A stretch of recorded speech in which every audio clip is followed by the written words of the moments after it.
Republicans are currently dunking on Matt Gaetz after he basically sparked this big debacle in regard to the House speakership role. He has now successfully ousted House Speaker Kevin McCarthy. Some were in favor, but the majority of Republicans were not. And now we're learning, based on an interview on CNN, that Mike Pence's advisor, not a fan of Matt Gaetz or the stunt he pulled. Let's watch. So figuring out a way forward. We had Congressman Graves on. He said, as you just said, you got to get rid of that motion to vacate. What other things do you think they're saying? Well, I think it's appropriate to give them a few days to get away, come back on Tuesday, have a forum, allow people to present their issues forward. But I think that what's concerning is we really are $33 trillion in debt. Yeah. We do have a border crisis. 100%. There's a lot of issues that need to be solved. Yes. But the people who were masquerading as fiscal conservatives really aren't, Jake. I mean, Matt Gaetz, to say he came here as a fiscal crusader, it's more likely he came here for the teenage interns on Capitol Hill, to be honest. Oof. That was cold-blooded. Now remember, that's a reference to a Department of Justice investigation into Matt Gaetz, which was launched during the Trump administration. And the accusation was that Gaetz had paid for an underage escort to travel across state lines so he can pay her for sex. Now, that investigation just kind of magically went away, which I thought was weird.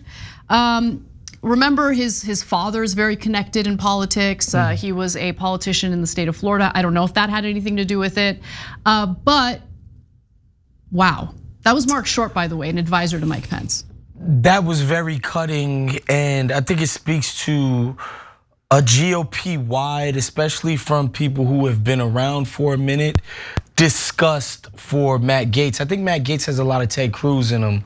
If people will remember when Ted Cruz first rode into the Senate and he was this ultra conservative and we need to repeal Obamacare and we need to blah, blah, blah. And we need to bring up all these motions that aren't gonna pass and we need to take a vote, and even though it's dead on arrival, and we need to, it was all of this stuff that he was doing to make himself look the most conservative as possible, allegedly, to a GOP constituency against his colleagues in the Senate. Meaning he was throwing those guys under the bus and girls under the bus in order to raise his own public profile so that he could fill his aspirations to be the next president of the United States. And I think Matt Gaetz, I don't know if it's to become president, no, but it's absolutely the same thing. He's trying to raise his profile on the backs of his fellow Republicans, and people find it disgusting and distasteful. When people used to say Ted Cruz is the most hated guy on the Hill, it's that reason. It's like, bro, we're your teammates and you're throwing us under the bus, not to get something done that you truly believe in, but to just make your name bigger and to accomplish nothing in the process. So there are reports that Matt Gaetz is eyeing a gubernatorial run in the state of Florida. So yeah, I mean, increasing his profile in the public eye, in his mind, is probably beneficial. And he's really presenting himself as like this fighter for anti-corruption. He gave this speech on the House floor yesterday as this vote to oust McCarthy was about to happen. And he called out all of the corruption among the politicians in the House and in his own party. Look, I like that kind of speech, to be honest with you. Sure. He got booed by members of his own party as he mentioned the corruption.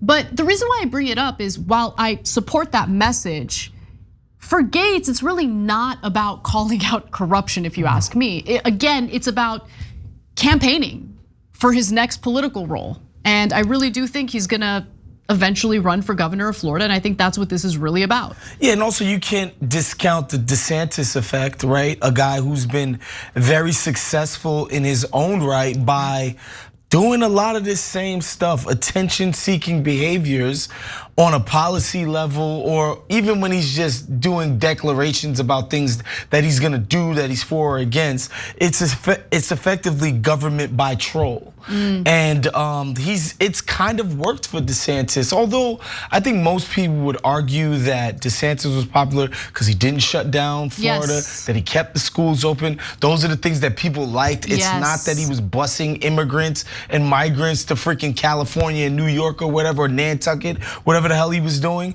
And yeah, his fundamental misread of that as to why he's suffering right now. But I think Matt Gaetz is learning all the wrong things from DeSantis and Ted Cruz before him. Thanks for watching. If you become a member, you get to watch all this ad-free, except for, of course, this ad. Still, hit the join button below.